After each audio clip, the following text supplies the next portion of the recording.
Hello guys. So today's topic will be on NSAIDs, which are non-steroidal anti-inflammatory drugs. So before moving on to talk about the drugs, let's talk about the enzymatic pathway involved here. So here you find the phospholipids which are found in the cell membrane, and these phospholipids are broken down by the enzyme called phospholipase A2, which is then converted to the product called arachidonic acid. Now this arachidonic acid is then converted to two products called prostaglandins and leukotrienes. The conversion of arachidonic acid to prostaglandins is the pathway which we are focusing here, and also the arachidonic acid is also converted to leukotrienes by the enzyme called lipoxygenase. Now, conversion of arachidonic acid to prostaglandins is done by the enzyme called cyclooxygenases. Now, these cyclooxygenases, you have two isoforms. You have cyclooxygenase 1 and cyclooxygenase 2. Now, the cyclooxygenase 1 is involved in the processes such as maintaining renal blood flow and the production of mucus layer in the GI tract. Therefore, there's mucosal protection for the GI tract, and also it's involved in the platelet activation. Now, when you talk about the cyclooxygenase 2, the cyclooxygenase 2 is involved in the production of prostaglandins such as the prostaglandin E2, which is involved in vasodilation or platelet inhibition processes like that. Therefore, it is then involved in the processes such as the inflammatory process, and also the cyclooxygenase 2 also produces prostaglandin E2, which increases the pain sensitivity. They increase the pain sensitivity by increasing the sensitivity of the nerve endings to the action of bradykinin histamine, and also cyclooxygenase 2 is involved in the production of fever. So moving on now, when you talk about the particular drugs, the NSAIDs can be classified according to their actions on the enzymes. So if you talk about the non-selective drugs, they affect both cyclooxygenase 1 and the cyclooxygenase 2 enzymes, whereas you have the cyclooxygenase 2 selective enzyme inhibitors. Now, when you talk about the non-selective drugs, you have irreversible drugs, which is called aspirin, and then you have the reversible effect on these enzymes.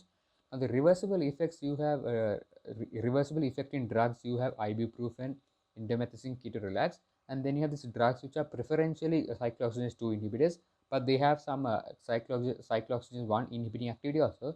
So examples here include diclofenac, etodolac, meloxicam. So moving on, these are non-selective drugs. They can be classified according to their structure also. So here you have acetic acid, salicylates, propionic acid, oxycam derivatives, and phenamates. Main example in acetic acids you have diclofenac, etodolac, or ketorolac. In salicylates you find the major used drug aspirin, and then you have propionic acid, in which you can find naproxen or ketoprofen or ibuprofens, and then you have the oxycam derivatives, which contains meloxicam, piroxicam, and then you have phenamates, which contains drugs, for example, meclofenate or mefenic acid. Now, when you specifically talk about aspirin, now this aspirin has three therapeutic dose ranges. Now, in aspirin is used in low doses such as less than 300 milligrams per deciliter. It has a platelet aggregation inhibiting activity, so therefore it reduces platelet aggregation. And then when aspirin is given in intermediate doses such as 300 2400 milligrams per deciliter, it has an antipyretic as well as an analgesic effect. Now, when aspirin is given in high doses such as 2400 to 4000 milligrams per deciliter, it has an anti-inflammatory effect. Now, moving on, when you talk about the clinical uses of these drugs, it has an anti-inflammatory effect, so it can be used in conditions such as rheumatoid arthritis or gout. It has an antipyretic effect, which helps reduce the fever, brings our temperature down, and then it has an analgesic effect, which can be used for arthralgia, myalgia, headaches. And also other effects you have, it has vascular effects such as decreasing risk of cardiovascular events and recurrent transient ischemic attacks and stroke. This is done because the low dose aspirin inhibits the cyclooxygenase 1 mediated production of thromboxane A2. So this thromboxane A2 is normally involved in platelet aggregation. So inhibition of this reduces the platelet aggregation and decreases thromboxane A2 mediated vasoconstriction. And when you talk about the other uses, you have the closure of patent ductus arteriosus in premature infants. So the main drugs used here are ibuprofen and indomethacin. So this patent ductus arteriosus is a connection between the pulmonary artery and the aorta. This closes after birth. So now when you talk about the toxic effects of this NSAIDs in our body, we initially talk about the GI tract. So in GI tract, the NSAIDs, they cause nausea, vomiting, dyspepsia with the increased risk of ulceration and bleeding. This is because the NSAIDs, they decrease the mucus production in our GI tract, decreasing its protecting effects. Now, when you talk about the effect of these drugs in our renal system, the NSAIDs they decrease the renal blood flow, therefore reduce the glomerular filtration rate. So there is retention of salt, water, and potassium. Now, this can lead to exacerbations of congestive heart failure. Now, when you talk about the effect of the NSAIDs in our vascular system, this NSAIDs they can increase certain drugs. They can increase the risk of cardiovascular events such as MI and also conditions of stroke. And when you specifically talk about this drug aspirin, aspirin can increase the risk of bleeding in certain people.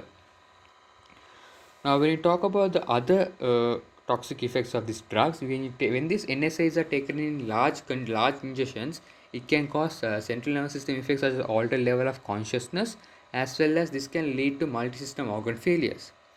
And also certain drugs such as pyrozones, phenamates, or phenylmetazone, it can lead to seizure production. So these drugs have to be taken with caution. And now we specifically talk about aspirin intoxication. When there's a mild intoxication, when drug is taken at dosage around 150 milligrams deciliters, it can produce initial symptoms of vertigo, tinnitus, hyperventilation, respiratory alkalosis with hyperactivity, tachycardia, and diaphoresis. When there's a severe intoxication, when the drug is taken at levels greater than 150 milligrams per deciliter, it can produce conditions of metabolic acidosis, dehydration, central nervous system effects like agitation, hallucinations, and lethargic conditions like that. And then hypothermia also can be produced. So hypothermia is a main indicator of this severe intoxication. And then in lethal doses around 500 milligrams per kg, it can produce conditions of collapse, coma, and death.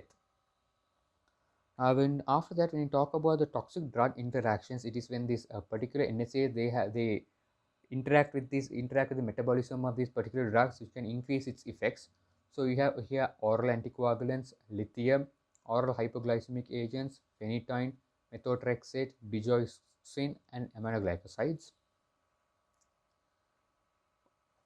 Moving on, when you talk about the contraindications of these particular NSAIDs, you have patients who have severe hypersensitivity to aspirin. They should not use NSAIDs because it gives a hypersensitivity reactions. And also, this NSAID should be used in caution with asthma patients because when this cyclooxygenase pathway is blocked, the leukotriene pathway starts occurring more, producing leukotrienes. The leukotrienes can produce bronchoconstriction. Therefore, it is used in caution in asthma patients.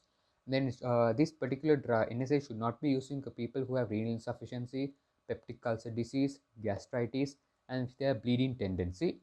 And a main point to know here is that aspirin should be avoided in people less than 20 years who have old viral infections such as varicella influenza, as this can lead to the production of a rare syndrome. So then when you talk about the other contraindications, you have NSAIDs should not be used in people who have undergone coronary artery bypass graft surgeries, and also in pregnancy, NSAIDs should not be used after 20 weeks of gestation.